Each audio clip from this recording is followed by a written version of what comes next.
გამარჯობათ, პატივცემულო საზოგადოებაო. დღეს მინდა ვისაუბრო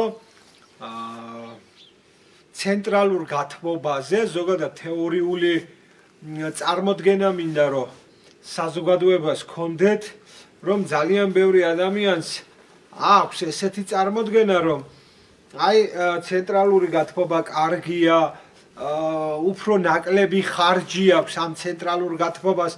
Რა თქმა უნდა, კარგია შედარებით ვიდრე გაზის გამათბობელი, თუმცა მასაც თავისი როგორ აქვს იცით, თავისი მინუსებიც გააჩნია, რომელი მინუსებიც ცოტა ისია, თუ მაგალითად გიწევს ცენტრალური გათბობის დაყენება სოფელში. რა მინუსი აქვს მას? თორე კარგია, მე მაგალითად აი თუ სიტყვაზე ქალაქში, თბილისში ადამიანს აქვს მაგალითად ერთოთახიანი სახლი აქვს, ხო? ერთოთახიანი სახლი კორპუსში თუ სიტყვაზე ცოტა ისეთი კაი სქელი კედლიანი კორპუსია, მე მაგალითად არ დავაყენებდი ცენტრალურ გათბობას, იმიტომ რომ ცენტრალური გათბობა უფრო დიდ ფარცია, უფრო ორიენტირებული, ან მაგალითად როგორ არის იცით, თუ მშენებარე სახლია და ახლა ჯერ შავი არის, შავია ყველაფერი და სიტყვაზე იქ არც სტიაშკა ასხია ძირს, არც კედლებია გალესილი, მაგ შემთხვევაში მე სწორად დავამონტაჟებდი, მაგ შემთხვევაში 60 კვადრატი რომ იყოს, მაშინ დავამონტაჟებდი სწორად და სწორად დამონტაჟება რაც ქვია, იცი? როდესაც რადიატორებამდე მიდის ის წყალი, ცენტრალური გათბობა, ეს იმას ნიშნავს, რომ ცხელი წყლის ხარჯზე ხდება სახლის გათბობა, მაგრამ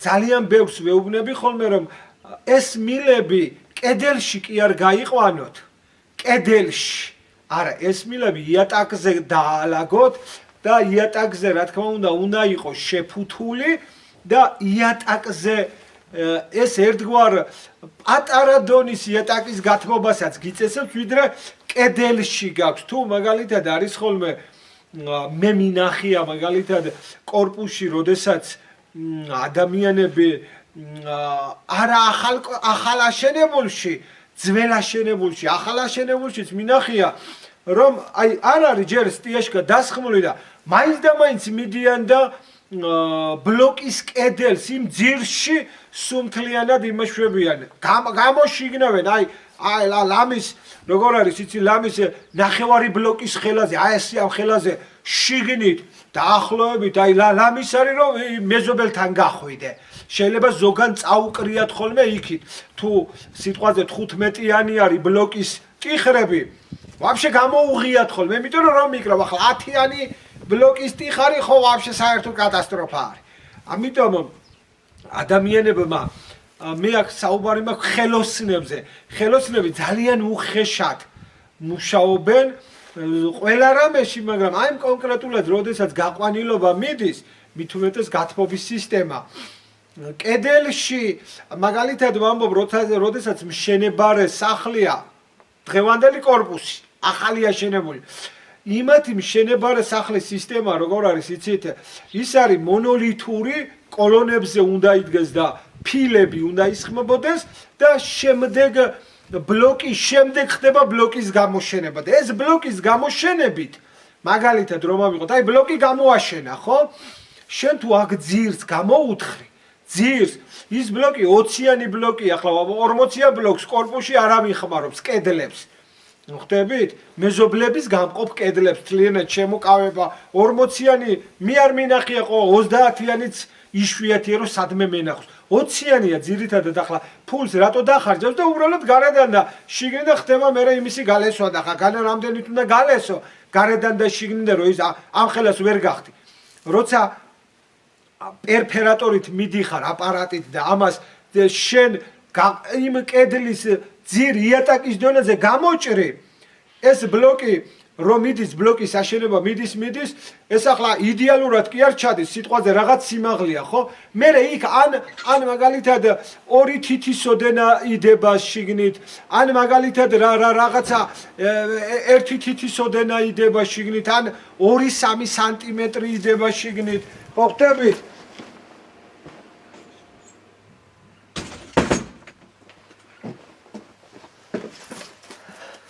ან არის ხოლმე ისეთი სიტუაცია რომ ხან ყოფილა რომ აი ერთი აგურის ტოლი ერთი აგურის ხელა დაკლებია და იქ ან აგურის შეუჩურთიათ ან ნატეხი ბლოკის ნატეხი შეუჩურთიათ ის რა არის არაფერია და მე როგორ არის იცი მშენებელს ეზარება იმ რაღაცა პატარა ჭუჭრუტანების იდეალურად გამოშენება და გაჯის ხელოსანი მერე იწყებს გაკეთებას, მაგრამ ისიც არ არის მყარი იქ.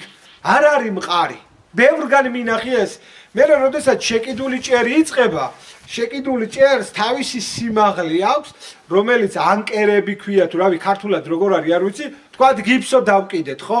ის დაიკიდა და ეს რო არის შეიძლება იმ ჭერიდან იქ ბლოკი რო არის ამოშენებული, თქვათ ერთი 15 სანტიმეტრით ჭერი ჩამოიწია, 10 სანტიმეტრი ჩამოიწია, ყველაზე ცუდი 5-7 სანტიმეტრით მაინც ჩამოიწევს გიფსო.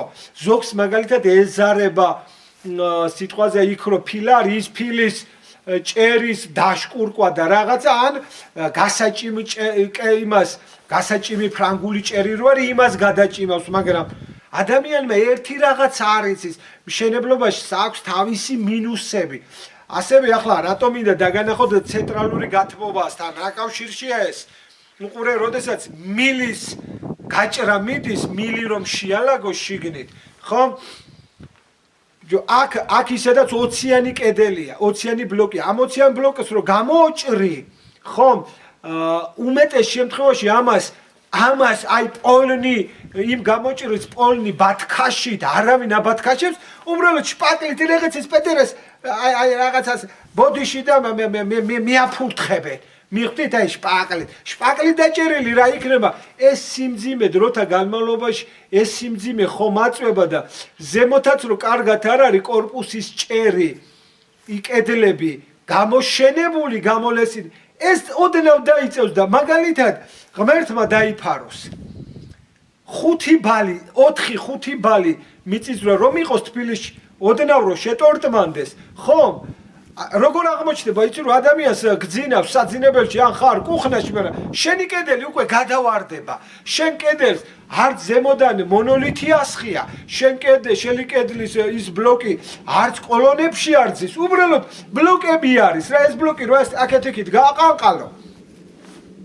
აი მაგალითად ვიბრაცია რო გააკეთო აი 2-3 ადამიანმა აი დაიწყო ამ კედლის ესე თამაში აი ნებისმიერ კორპუსში ახალ აშენებული კორპუსში წამო სადაც გინდა აი მე 2 კაცს წავიყვან და აი თუ გინდა ერთ დიდ კედელს გადაგინგრებთ იმიტომ რომ ვიბრაციის შედეგად აათამაშებ ეს არის სამხედრო კანონი მაგალითად როგორ არის იცი აი ფეხის წყობით მარშით არ უნდა გადაიარო ხიდზე იმიტომ რომ რაც არ უნდა ძლიერი და მაგარი ხიდი იყოს ფეხის დარტყმის ვიბრაცია 1 ტონით მას ეგრევე დაგინგრევს. ნუ ახლა 5 და 10 კაცი კი არა, მაგალითად რაღაცა დიდი რკინიგზის ხიდები რო არის, მაგას კი არ მომო, მაგრამ აი სამხედრო გზები თუ სადმე არის, იქ ყოველთვის ფეხთა წყობით არ მიდიოდა. ახლა ყოფილი ჯარისკაცი ვარ, ეს ელემენტები იმიტომ ვიცი. ახლა რა შეეხება ამ ცენტრალურ გათბობას. ყოველთვის ვეუბნები რომ ცენტრალური გათბობა იატაკზე გაიყვანო, ვიდრე კედელი გამოჭრა. კედელი მხოლოდ იმ შემთხვევაში გამოჭერი, როდესაც რადიატორს მიაყენებ. არა მთელი მილების შესვა კედელში. ეს არის კატასტროფა. ეს არის პირველი მინუსი. რაც თუ არის საშუალება 100 არ გააკეთოთ. პირველი მინუსი ცენტრალური გათბობის. მეორე მინუსი ცენტრალური გათბობის რაში მდგომარეობს? მაგალითად ვაყენებთ სოფელში ცენტრალურ გათბობას. რა კარგია. მაგრამ სოფელში როდესაც აყენებთ ცენტრალურ გათბობას, მისი კვების წყარო, ალტერნატიული კვების წყარო უნდა გქონდეს ამ შემთხვევაში როგორ არის იცი მაგალითად სოფლებში პატარა ქარი ამოვარდება პატარა ნიავი ან ბუქი ან რაღაცა ხო შუქი ქრება შეიძლება ეს შუქი ჩაქრეს 3 საათი 5 საათი თელი დღე ან რაღაც ნახევარი ღამე აი სიტყვას დაწექი ადექი დილოზე უკვე შუქი არ არის მაშინ რასაკეთებს ეს ცენტრალური გათბობა რასაკეთებს და ის არ არის ჩართული მიხვდით ანუ ცენტრალური გათბობა თუ დენი არ გაქვს სახში მაგალითად დენი გამოქრა არის ზამთარი ყინვარი ახლა ზაფხულში გამოქრეს თუ ვინდა დენი რა პრობლემაა მაგრამ ზამთარში რომ დენი ჩაქრება დენი ჭირდება ცენტრალური გათბობა სხვა შემთხვევაში ეს არ ჩაგერთვება რაც არ უნდა მაღალი დონის ცენტრალური გათბობის ქვაბი ქონდეს მას კვების წყარო უნდა დენი ჭირდება მაშინ ჭირდება დამატებით UPS-ი ქვია მას რომელიც რა თქმა უნდა დიდი ზომის უნდა იყოს შესაბამისად დიდი ზომის აკუმულატორით რომ გააჩნია რა სიმძლავრის არის ქვაბი რომ იმისი ამპერაჟით ეს ყველაფერი ელექტრულად უნდა იყოს დათვლილი რომ კვების წყარო მიეწოდოს ან სხვა შემთხვევაში დვიჟოკი უნდა ქონდეს რომ გამოხვიდი ამოკრა ამ დვიჟოკს ხელი და მიაწოდო დენი შენს გამათბობელს რომ სიტყვაზე თუ წვრილი შვილი გყავს ახლა სოფლის სახლი მაინც ხო არის ახლა ქალაქში თუ ზოგადად მე უპირატესობას ვანიჭებ ძველ სახლებს მაგალითად ძალიან მიყვარს ძველი მეტრომშენის სახლები რომლის კედლებიც არის 60 სანტიმეტრი 1 მეტრიანი ბევრი ადგილები აი ბევრგან არის მეტრომშენის თუმცა ეს მეტრომშენის სახლების კორპუსში რაქნეს იცი აი ოღონდ საკუთარი ფართები გაადიდეს კომერციულებად და აი რო გაიარო მაგალითად უამრავ პირველ სართულზე მეორე სართულზე თუ სადმე ოფისია თუ სადმე კომერციულია მაღაზია თუ რაც გინდა ის და თუმცა სალონი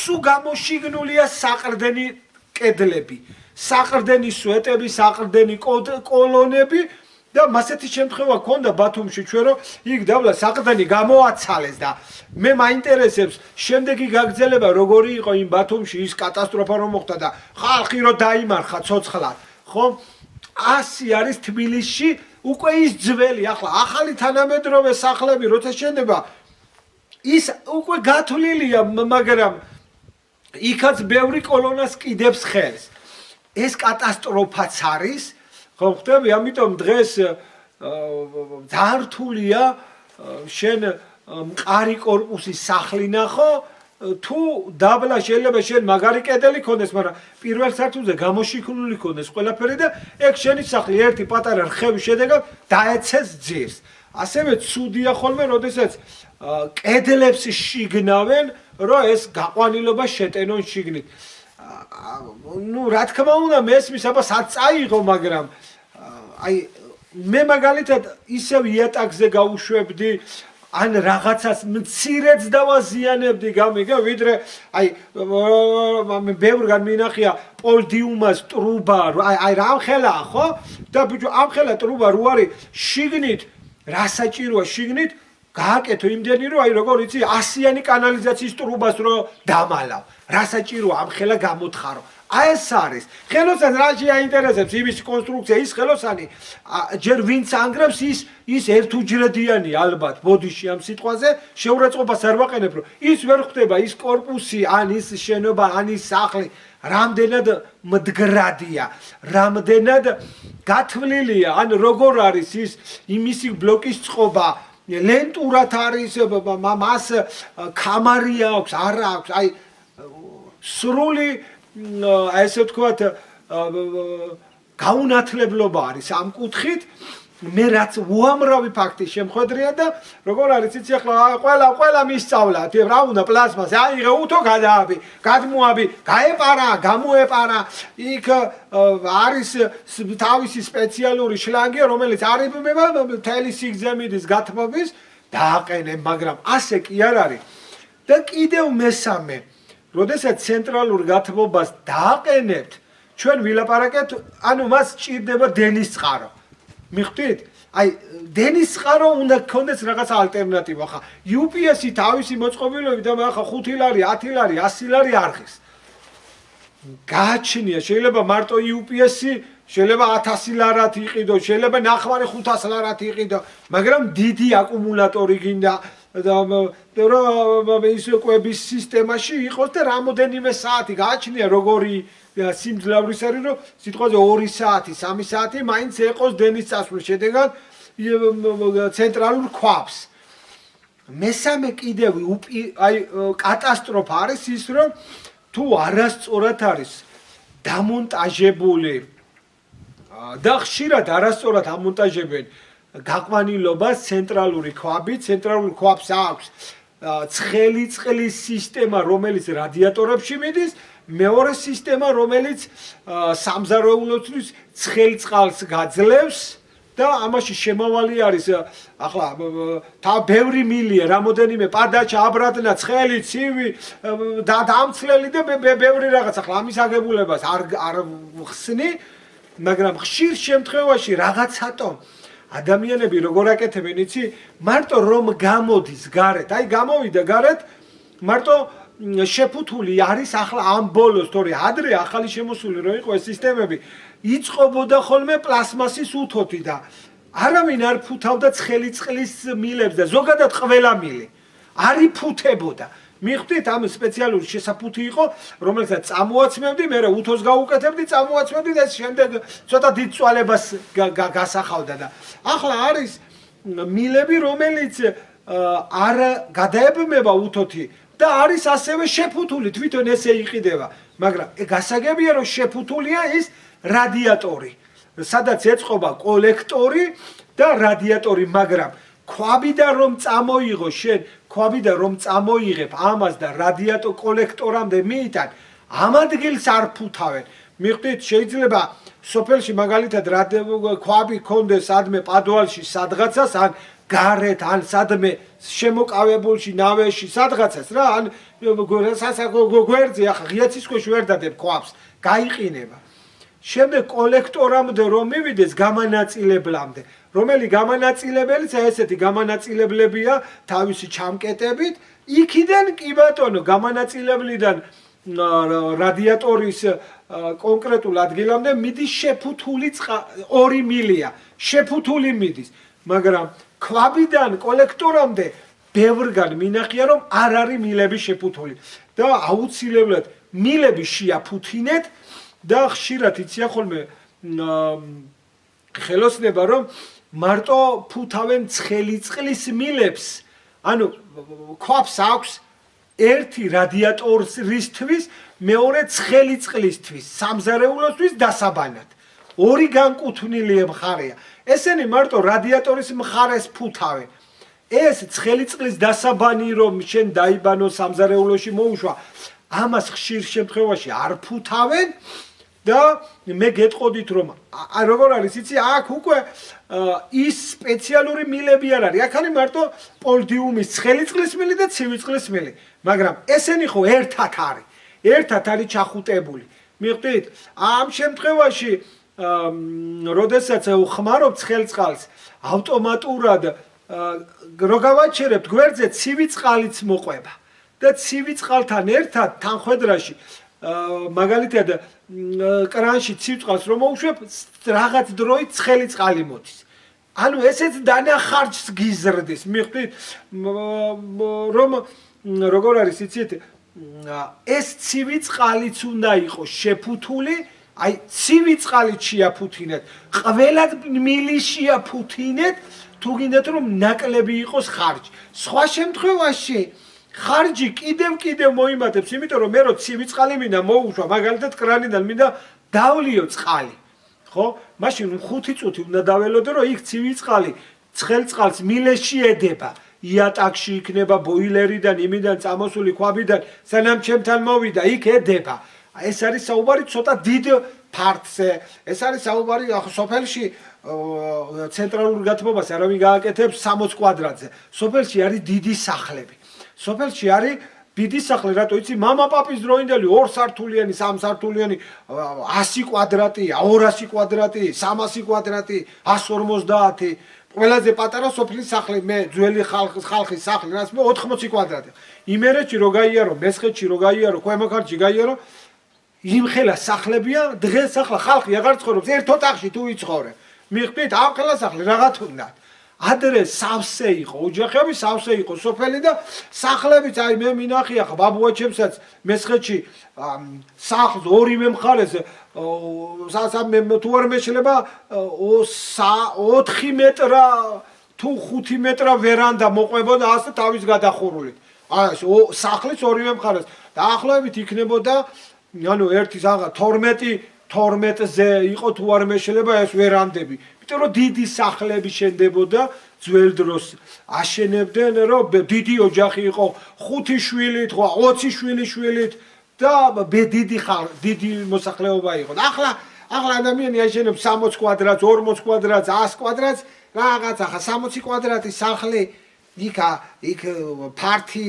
ცოტა რთულია ეს არის რაღაცა გასაჭირი მაგრამ ამიტომ ამხელა ფარცი ან მაგალითად თუ სასტუმროში აკეთებენ ხოლმე ხშირია არასწორად მიდის და ამიტომ ეს ვიდეო ამას ემსახურება რომ რა მინუსი აქვს ეს უნდა იცოდეთ რომ იმის მიხედვით თუ თქვენ გადაწყვეტეთ ცენტრალური გათბობის სისტემის დამონტაჟება აუცილებლად ხარჯი ბოლომდე დათვალეთ აუცილებლად ხარისხიანი უნდა იყოს ის მილი ხარისხიანი უნდა იყოს ქვაბი ხარისხიანი უნდა იყოს ვინტილები რომ მილს რომელსაც ჩადებ ის თუ იმაღა ზემოდან რომ ლამინატს გადააკრავ თუ სტიაშკას დაასხავ თუ მეტლახს დააგებ იმისი აყარა აღარ უნდა მოგიწიოს 2 წლის მერე 5 წლის მერე ყველანაირ სითბოზე ყველანაირ ტემპერატურას უნდა უძლებდეს ეს არის ხარისხიანი ამას უნდა მიაქციოთ რომ შენ რო ეთყვი რომ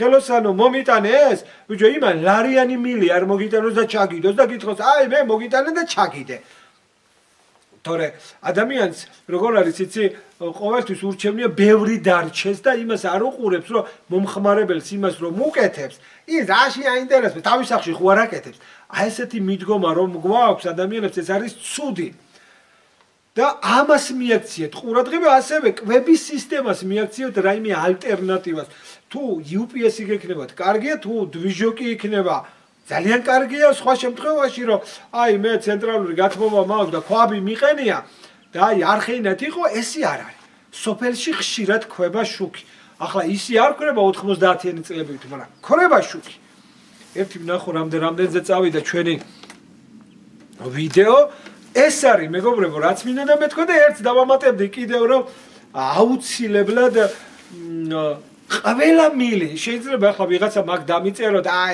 რას პროფესორებო ხო აი ნებისმიერ თუ ვინმე პროფესიონალი ხარ მოდი და გაჩვენებთ ყველა იმ გაფუჭებულ საქმეებს სადაც კი შემხედრია რომ სადაც არ შეუფუთავთ როგორ არის იცი რადიატორზე რომ მიდის ის მილები შეფუთულია რაც მიდის რადიატორზე მაგრამ რადიატორიდან კოლექტორიდან რადიატორზე მომავალი ეს მონაკვეთებია შეფუთული ქვაბიდან სიტყვაზე კოლექტორამდე ამ მანძილს არავინ არ ფუთავს არც ხელი არც ივი არც პადაჩა არც აბრატკა არაფერი არ არის შეფუთული არ ფუთავენ არა ესე იქ არის მაგრამ ბიჭო იქ იმათან ერთად არის ცივი წყალიც ერთად დღევს მიხდით აი მილები არის აქ შედის იქ რო გამოდის ერთად არის ჩახუტებული აქ ქვაბს ეწოდება თავისი ცხელი და ცივი წყალი რომელიც ასევე თავისი მარეგულირებელი გააჩნია როგორი ქვაბია ამიტომ ეს ყველაფერი უნდა იყოს შეფუთული და კიდევ ცხელი წყალი რომელსაც დასაბანად გამოიყენებთ რომელსაც სამზარეულოში გამოიყენებთ აუცილებლად ცხელი წყალით შეაფუთინეთ და ცივი წყალით შეაფუთინეთ რო გითხრას ხელოსანმა რომ აიო რა თუნდა ცივ წყალს ბიჭო შეაფუთინეთ ხარჯი თუ გინდათ რომ შეგიმცირდეს და მე კრანზე რომ მოუშვებ ხო ცივი წყლის ადგილზე 2 წუთი და 5 წუთი ცხელი წყალი არ მოგდიოდით მიხდით ეს ისე იქნება რომ უნიტაზში რო ჩააქცევ ბაჩოქში წყალს იქ იმ უნიტაზში ცხელი წყალი ჩავა შიგნით ვიღაცა რომ ეთქვის რანაირად ჩავა ერთმანეთზე დევს ცხელი წყალი იმას ჭირდება გათბობა და ის მის გარშემო კედელსაც ათბობს იატაკსაც ათბობს რადიატორსაც ათბობს და გვერდზე რაც ედება ამ შემთხვევაში ცივი წყლის მილი არის ერთმანეთში ჩახუტებული. ასე ცალ-ცალკე არ მოდის. ერთი აქ მოდის და ერთი იქ. ერთად არის, ერთად. 2, 5 რამოდენიმე ერთად მოდის მილი. ამიტომ ესენი რომ შეფუთულია, ხარჯიც გვიცოტავდება. სხვა შემთხვევაში მაგალითად თუ 50 კვადრატი, 60 კვადრატი კორპუსი სახლი გაქვს და ვიღაცამ გითხრა, აი ცენტრალური ქვაბი დააყენე, შენ კარგი გამათმობელი თუ გაქვს კარმა, გირჩევნოდეს ის გეყენოს, რომ ის ხელოსანი რომ მოვა, იმ ხელოსანმა ეს მაინც გიყიდია, ძველია თუ ახალია 300-400 ლარში გაქვს ნაყიდი ეს კარმა. შენ უნდა წახვიდე, რადიატორები უნდა იყიდო, თელიმილები უნდა იყიდო, ქვაბი უნდა იყიდო, ქვაბი მინიმუმ 1500 ლარი მაინც უნდა გადაიხადო. მინიმუმ, რომ ეს რაღაცა შენ 60 კვადრატს გეყოს. ის ქვაბი მერე მთელი ხარჯი მერე კიდე დამონტაჟება და ეს ყველაფერი იმხელა ხარჯზე ავა, შენ ამის გადასახადი, რომელსაც 200 ლარს იხდი მაგალითად ზამთარში 60 კვადრატს. მერე ცენტრალურ გათბობაზე შეიძლება გადაიხადო 120, 130, შეიძლება 100, შეიძლება 80, მაგრამ ეს ზამთარი არის 4 თვე. მიხდით ამისთვის. მერე ეს დანარჩენი, მოდი ის ფული დანარჩენი ის გამორთული გაქვს. როცა გინდა ამ გას დაუწევ დაბალზე დააყენებ, მაღალზე გააყენებ, მთელი დღე არ ხარ. ის ცენტრალური ქვაბი რომ დაწიო, დაბლა დაუწიო, მაღლა გაუწიო, იგივეს დაგიწერს მერე. ის უნდა იყოს ჩართული რაღაც ტემპერატურაზე, რომ მაშინ იგივეს დაგიწერს. მიხდით და ხარჯი დათვალე მერე იქ შეშენ იმისი მომსახურება, დამონტაჟება, ეს ყველაფერი, ჰაიო, ჰუიო, იმას ყოველ ჩართვაზე, ყოველ წელიწადში ჩართვაზე დაჰაერება უნდა იმ რადიატორებს. ესე კი არ არის. და ასევე როგორ არის იცი, უვადო კი არ არის ის ქვაბი, თუ იაფიანი იყიდე ჩინური, შეიძლება 5 წელში გაძვრეს სული. შენ თუ ყოველ 5 წელში, ყოველ 3 წელში 10-15 ან გამორეცხვა დაჭიდეთ, რა ვიცი. მე აი ძალიან დასაკვირვებელია. მიხდით რა დროს რისთვის იყენებთ, რა არის უპირატესი, მაგალითად დიდი სახლია, დიდი სასტუმროა, რამოდ 3, 4, 5 აბაზანა ტუალეტია, ხო? ამ შემთხვევაში ქვაბს რო დიდი დაწოლა არ ქონდეს, იქ ბოილერს დააყენებ. ბოილერი თავის დანიშნულებას იტყვის, ამაზე ცალკე ვიდეოს გავაკეთებ, რა არის ბოილერი, რა არის ცენტრალური გათბობა, მაგრამ დღეს მინუსებზე მქონდა საუბარი, იმედია რაღაცა გადმოგეცით, იმედია რაღაცა ჩემი სათქმელი ვთქვი, რომ აი ადამიანებს დღეს გონია რომ ცენტრალური გათბობაც, ანუ თუ ის არასწორად არის დამონტაჟებული, ხარჯი არ არის ისეთი მინიმალური. თუ ხელოსანმა ხარისხიანი არ ჩაგიდომილი, თუ ხარისხიანი არ იყო ყველაფერი, ხდებით? ხშირ შემთხვევაში შეიძლება კედელიც კი დაგინგრიოს ხელოსანმა, რომ იმან თავის საქმე გააკეთა, გაიარა და მერე მოვა და მშენებელს დააბრალებს, რომ აი არა გიშენა. ბიჭო, იმან 1.5 მეტრა გამოთხარა ის დაბლა ძირი და აბრალებს პატარა რყევაზე, მიწისძვრაზე. კედელი კარგია რომ გარეთ გადავარდეს, მაგრამ თუ შიგნით დაგეცა მძინარეს ეკადელი წამოგეყუდა და ზე დაგეფხო. ხო, აი მშენებლობის სისტემაში კატასტროფა არის და ამაზე აუცილებლად ვისაუბრებ ჩემ აზრს, რომ მშენებლობა ის კი არ არის, ვისაც კაფჩა გვიკავია ხელში, ვიდა რომ აი დავდგეთ, ანუ ბევრი ნიუანსია. და ახალი აშენებული კორპუსი ხო ხდებით, არ არის შეკიდული, არ არის მყარი. ის კედელი, აქეთ კოლონა, ზემოთ ფილასხია და ეს კედელი ბლოკიერი აშენებული, ბლოკმა აი ბლოკს რა შეუძლია, ჯერ ისედაც ცემენტი იმასაკლია და ბოდიში და ფურთხით არის გალესილი. აი იმიტომ რომ ცემენტს მლესავი დააკლებს, ბლოკის ცემენტი აკლია. და შეჭიდვა იმას არ აქვს, მოჭიდება რაღაცას ლურს მას მიუკაკუნებენ, ან რაღაცას 8-იან არმატურას შეჩურთავენ, ან 10-იან არმატურას პატარაზე ამ ხელაზე გახვრიტავენ და იქ შეაჩურთინებენ. თუ შეაჩურთა კიდე ვიღაცა, კატასტროფაა. კარგით, დაგემშვიდობებით, დიდი მადლობა. თქვენი აზრი მაინტერესებთ. ამასთან დაკავშირებით იქნება ვიტყუები, ბატონო. პროფესიონალები, ვინც ბრძანდები და მართლა პროფესიონალი ხართ, დაწერეთ თქვენი აზრი, დაწერეთ თქვენი ტელეფონის ნომერი და ჩავამაგრებ და უამრავი ადამიანი, ვისაც მართლა დაჭირდება, დაგირეკავთ, ხოლოდ მეც გადავამოწმებ, რამდენად ერკვევი თქვენ საქმეში და ისი არ გამოვიდეს რომ არიქა უთო დავიკავე ხელში და ყველაფერ ჩიკი გავხდი. არა. კარგით, კარგად ბრძანდებოდეთ, მომავალ შეხვედრამდე.